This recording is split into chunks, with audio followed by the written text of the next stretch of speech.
Welcome back, everyone. New Year's is a good time to gather your thoughts and reflect on what went well this year and what you can do better next year. Body acceptance coach Kelsey Jepson back in the studio. She's joining us to give us some helpful tips. So the first question is, are resolutions helpful? Are they healthy? Should we be making them? Yeah, it's a good question. Well, let's start with what is a resolution? The definition of a resolution is a firm decision to take action. That's to do something or not to do something.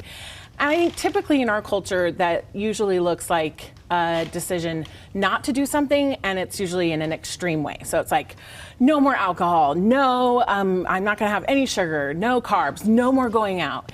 And as we know, for the vast majority of people, extreme restriction is not sustainable. It's why so many resolutions have failed by February 1st. But more importantly than is it helpful, is it sustainable, is I want people to get curious about why are you making this extreme resolution in the first place? Because often when an extreme resolution is being made, that is coming from a place of shame.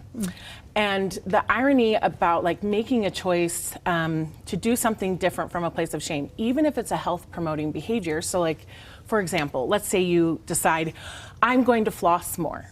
If you are deciding to do that because your coworker commented on your breath, or your dentist said you need to improve your oral hygiene, now every time you are flossing, you are reminding yourself, I have to do this because I'm gross.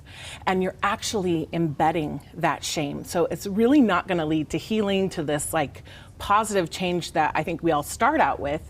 It might be adding harm. But flossing is a health promoting behavior, but there's a big difference from going, I'm gonna floss more because I care about myself.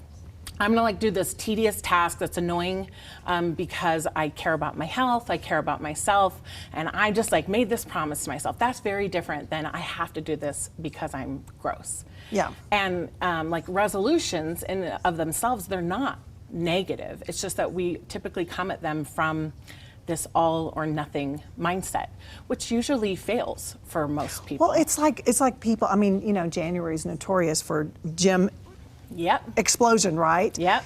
And you're right, because I think a lot of times we go I am not satisfied with what just happened over the holidays, and I ate too much, and now I'm going, almost it's like the punishment. Yes. So often we use exercise as a punishment. It's oh, if I exercise and I finally look a certain way, then I'll be worthy, then I'll be good, then I'll be, then I'll have love.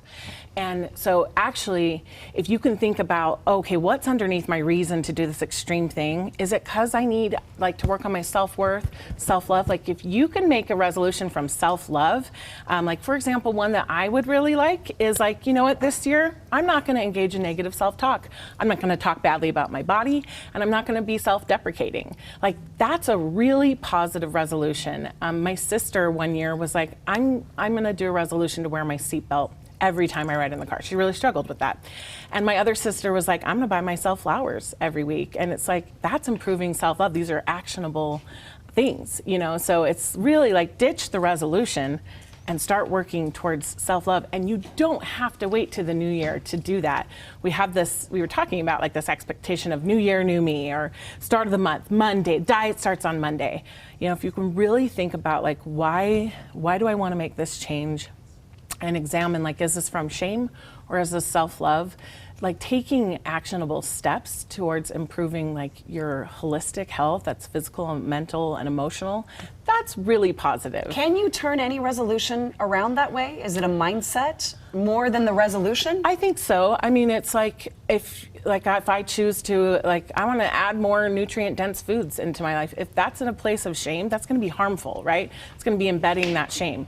But if it's no, I'm actually going to do this because I love myself, I'm not doing this in an extreme way. We have to honor our humanity, and that means that it's going to be fluid, and we're going to be gentle with ourselves. So I want people to go, hey, how can I be more compassionate with myself? Or how can I respect my body? And so that might look like health promoting behaviors that were typically done out of shame, but you got to start from within.